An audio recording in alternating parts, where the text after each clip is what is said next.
Shalom Bapak Ibu. Sekali lagi shalom. Tuhan Yesus baik, amin.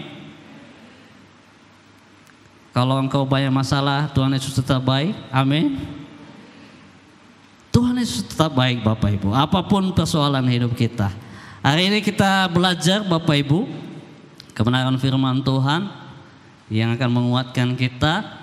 Pak Bangun, Pak Gembala kita lagi di luar daerah karena mengikuti retreat hamba Tuhan. Makanya saya akan yang membagikan firman hari ini. Kita masih tema di bulan ini, tema kita di bulan ini masih yaitu tentang praktek disiplin rohani. Dan hari ini saya akan mengangkat sebuah topik memberi makanan manusia rohani kita. Kita akan lihat Bapak Ibu buka Alkitab kita. Ini sudah sering kita dengar dan hari ini saya mengingatkan kita kembali bagaimana kita harus memberi makanan manusia roh kita. Kita akan lihat di dalam Roma pasal yang ke-8 ayat 5 sampai ke-6. Roma pasal yang ke-8 ayat 5 sampai ke-6. Saya akan baca Bapak Ibu. Sebab mereka yang hidup menurut daging memikirkan hal-hal yang dari daging. Mereka yang hidup menurut roh memikirkan hal-hal yang dari roh. Karena keinginan daging adalah maut, tetapi keinginan roh adalah hidup dan damai sejahtera. Bapak Ibu Saudara, setelah kita hidup di dalam Tuhan, lahir baru, menerima Yesus sebagai Tuhan dan Juru Selamat di dalam hidup kita, maka Roh Kudus ada di dalam hidup kita. Katakan amin. Dia tinggal di dalam hidup kita. Lalu dengan ada Roh di dalam hati kita, perlukah kita memelihara Roh itu di dalam hidup kita? Sangat perlu. Di dalam kehidupan manusia terdiri 3 hal Bapak Ibu. Di dalam kehidupan manusia ada 3 hal. Yang pertama adalah tubuh, jiwa, dan roh. Tubuh itu yaitu daging dan darah kita. Sementara jiwa itu pikiran, perasaan dan kehendak. Dan yang ketiga adalah roh. Itu berbicara mengenai hati kita. Allah senang sekali dengan hati kita yang selalu memiliki kerendahan hati. Daud diurapi menjadi raja karena dia memiliki kerendahan hati. Yusuf dipakai Tuhan karena dia menang terhadap sakit hatinya. Salah satu minggu lalu penyebab iblis mengganggu kita adalah karena kita tidak mengampuni. Dan itu berbicara masalah hati kita. Kalau hati kita kotor,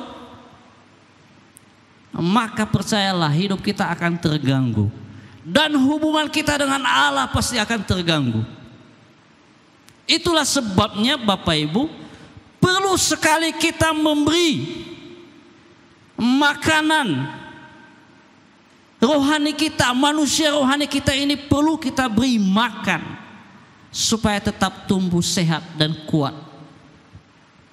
sehingga kita tetap di dalam jalurnya Tuhan, hidup dipimpin oleh Roh Allah. Tadi pagi saya menyampaikan tentang hidup dipimpin oleh Roh Allah. Bagaimana dipimpin Roh Allah? Tentu kita hidup di dalam penyembahan kita kepada Allah setiap hari. Hal apa yang harus kita beri atau kita latih? Karena ini tema kita praktek disiplin rohani. Lalu hal apa yang harus kita latih di dalam diri kita agar roh kita ini, rohani kita ini terus bertumbuh, terus maju di dalam Tuhan, terus hubungan kita dengan Tuhan kita nikmati. Ketika kita menyembah Tuhan kita nikmati Bapak Ibu. Nah tentu kita akan memberi makanannya Kita saja setiap hari makan 3 hari. Ada juga yang lebih. Ada juga yang mungkin kurang dari 3 kali karena mungkin ada program mungkin diet. Tapi itu terus dikerjakan. Kalau tidak, pasti ada persoalan yang akan terjadi. Mungkin kita akan asam lambung kita naik. Di dalam kerohanian juga perlu kita melatih dan terus kita kerjakan terus menerus hal ini dengan memberi makanan rohani kita. Manusia rohani kita butuh juga yang namanya asupan gizi dari beberapa hal ini nanti Bapak Ibu.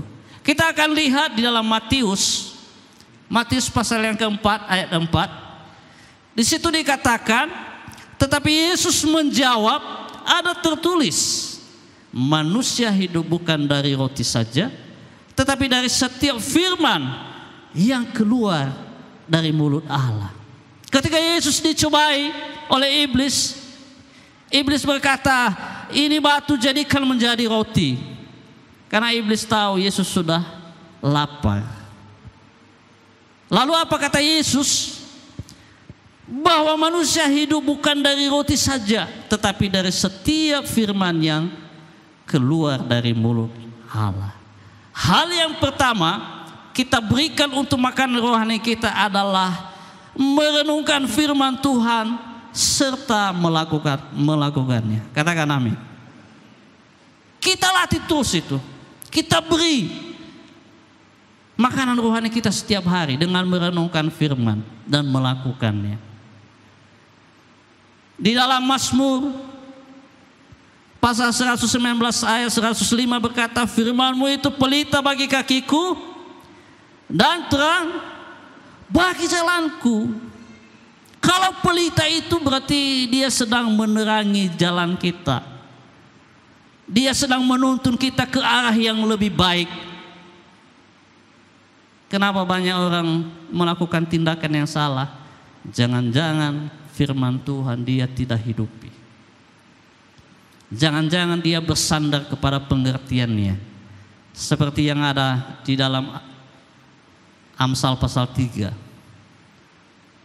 Percayalah kepada Tuhan dengan segenap hatimu, dan jangan bersandar kepada pengertianmu sendiri. Nah, artinya Bapak Ibu, firman Tuhan itu sangat berkuasa di dalam hidup kita. Dia sanggup menolong kita di tengah-tengah persoalan hidup kita. Ketika kita mengalami persoalan dan ketika kita juga sudah melatih diri kita merenungkan firman, firman itu nanti akan yang menguatkan kita, mengingatkan kita bahwa jangan lakukan ini. Diingatkannya kita melalui hati kita.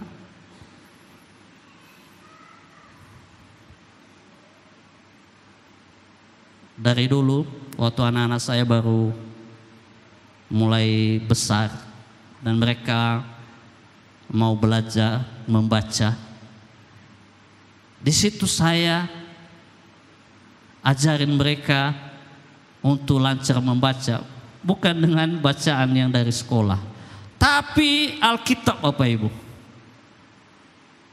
Setiap malam nanti saya suruh mereka baca satu pasal, sekalipun terbata-bata, tapi akhirnya mereka terbiasa. Dan saya bersyukur hasilnya luar biasa juga. Nah, artinya kalau anak-anak kita pun ke depannya bagaimana mereka supaya berhasil, ajarlah mereka untuk membaca firman, merenungkan firman. Karena firman Tuhan itu berkuasa mengubah hidup kita, membuat kita semakin naik dan hidup benar di hadapan Tuhan. Kalau kita bisa lihat di dalam Ulangan pasal 6 ayat 7, haruslah engkau mengajarkannya berulang-ulang kepada anak-anakmu dan membicarakannya apabila engkau duduk di rumahmu, apabila engkau dalam perjalanan, apabila engkau berbaring, dan apabila engkau bangun. Bapak Ibu Saudara, kita bisa evaluasi diri kita. Apakah kita sudah lakukan ini di tengah-tengah keluarga kita? Atau ketika kita kumpul bersama, apa yang kita ceritakan Bapak Ibu? Jangan-jangan kita tidak menceritakan kasih Tuhan kepada seisi keluarga kita. Jangan-jangan kita menceritakan orang lain sedang kejelekan-kejelekan orang lain. Bapak Ibu Saudara, supaya kita rohani kita semakin naik, harus kita betul-betul menjadikan firman menjadi pedoman di dalam hidup kita. Itulah yang terus menuntun hidup kita. Itulah Yosua berkata, kalau kita bisa lihat di dalam Yosua pasal 1 ayat 8 berkata, jangan kau lupa memperkatakan firman Taurat Tuhan siang dan malam. Renungkanlah supaya engkau berhasil, supaya engkau beruntung di dalam hidup. Saya percaya dengan kita melakukan ini, maka kerohanian kita akan semakin naik Bapak Ibu. Katakan amin. Pertumbuhan iman kita akan terus naik. Kenapa banyak susah sekali, gampang patah di tengah jalan? Jangan-jangan tidak merenungkan firman. Karena di dalam Roma pasal 10 ayat 17 berkata, iman timbul dari pendengaran akan firman Tuhan. Ketika kita terus belajar firman, maka kerohanian kita akan semakin naik.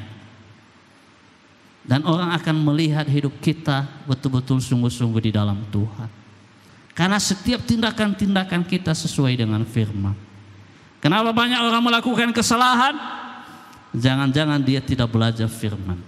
Yohanes pasal 1, pada mulanya adalah firman.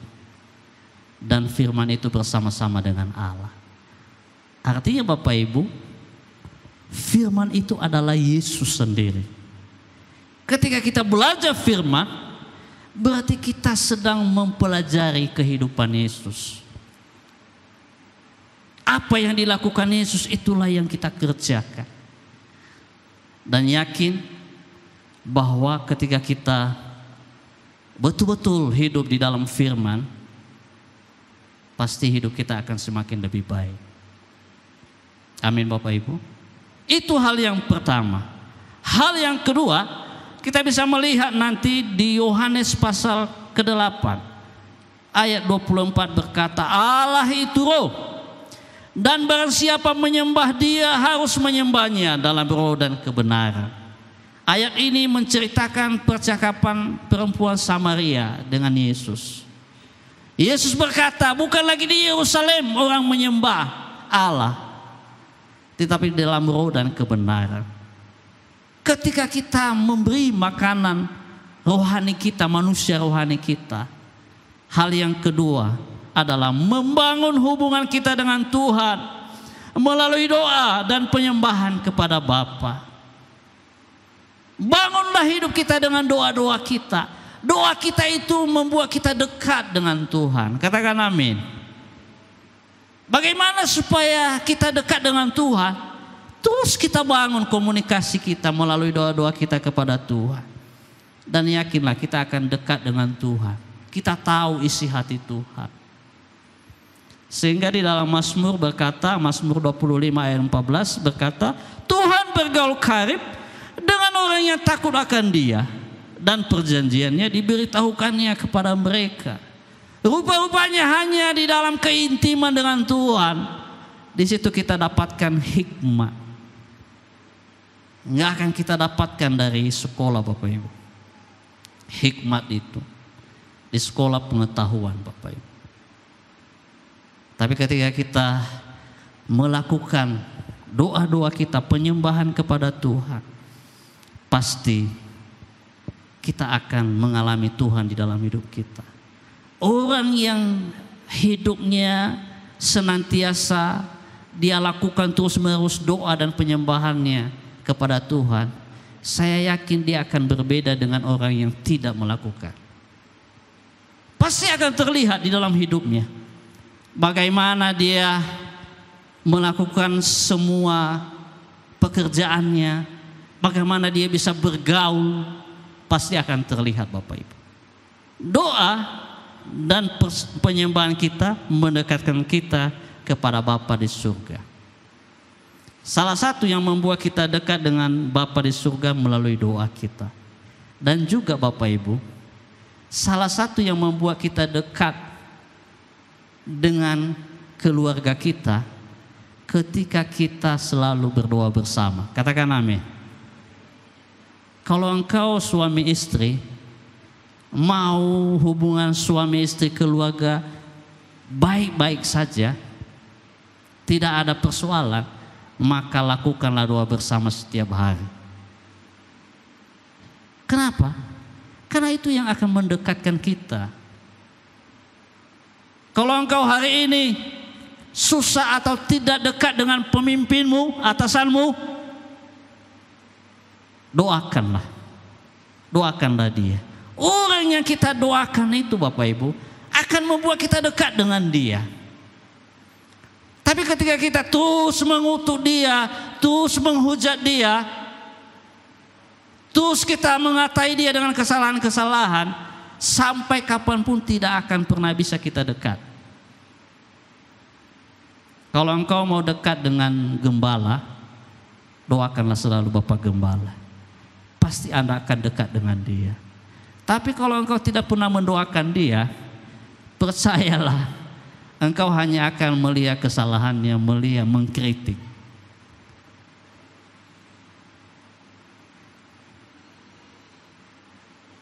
Artinya Bapak Ibu, dengan kita berdoa untuk orang lain pun, itu akan membuat kita dekat dengan dia. Karena doa itu akan mengubah segala sesuatu. Apa yang tidak mungkin itu akan mungkin, karena ada kuasa Tuhan. Amin Bapak Ibu.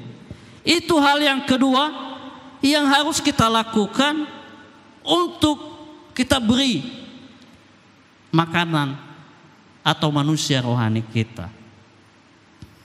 Hal yang ketiga Bapak Ibu, ini yang terakhir. Kita lihat di dalam Ibrani pasal 10 ayat 25. Di situ dikatakan, janganlah kita menjauhkan diri dari pertemuan-pertemuan ibadah kita seperti dibiasakan oleh beberapa orang, tetapi marilah kita saling menasihati dan semakin giat melakukannya menjelang hari Tuhan yang mendekat. Hal yang ketiga Bapak Ibu, apa hal yang kita beri untuk makanan rohani kita, yaitu membangun komunikasi rohani melalui persekutuan bersama. Sering sekali kita selalu menghindar dengan hal ini Bapak Ibu, dengan berbagai alasan. Kita diajak komsel, gak ada waktu saya Pak, sibuk Pak. Bagaimana kita bisa bertumbuh, bagaimana bisa roh kita naik Bapak Ibu, ketika kita selalu menghindari hal ini. Kita selalu punya alasan untuk tidak mau. Ada banyak orang Bapak Ibu berkata, untuk apa kita komsel? Untuk apa kita persekutuan doa? Lebih baik kita akan di rumah sajalah dengar YouTube atau segala macam. Atau ada orang Bapak Ibu yang terlalu idealis, tidak mau bergabung dengan orang lain, tapi dia ibadah di rumah live streaming.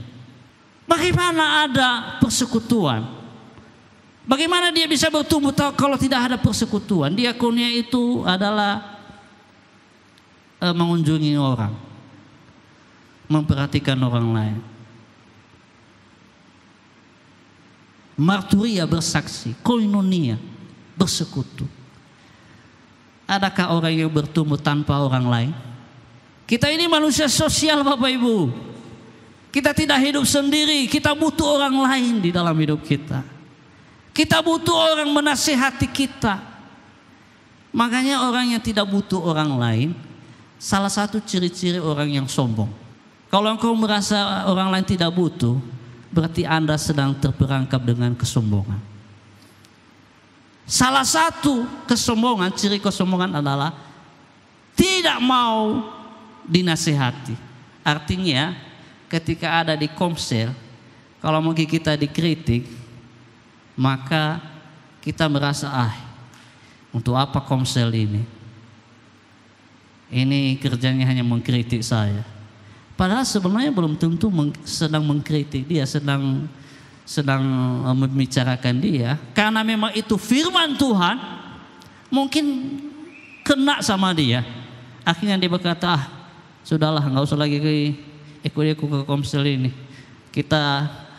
Dosa kita disinggung-singgung Bapak Pendeta itu atau PKS ini. Saya sering alami itu Bapak Ibu.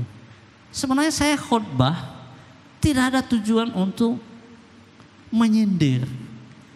Tapi ada jemaat yang rohaninya tidak kuat, merasa bahwa tahu Bapak itu, dia yang sindir-sindir, saya yang dibilangnya itu. Padahal sebenarnya jauh dari dalam hati saya tidak mengatakan hal itu. Saya hanya menyampaikan firman. Tapi karena di dalam dirinya tidak beres, hatinya ini tidak beres, akhirnya dijadikannya alasan. Tidak mau lagi aku ke gereja itu. Asal saya ke gereja, saya selalu disindir, saya selalu dikata-katain di depan mimbar. Padahal sebenarnya bukan pengkhotbah yang salah, tapi dirinya yang sedang bermasalah. Hati-hati kita Bapak Ibu.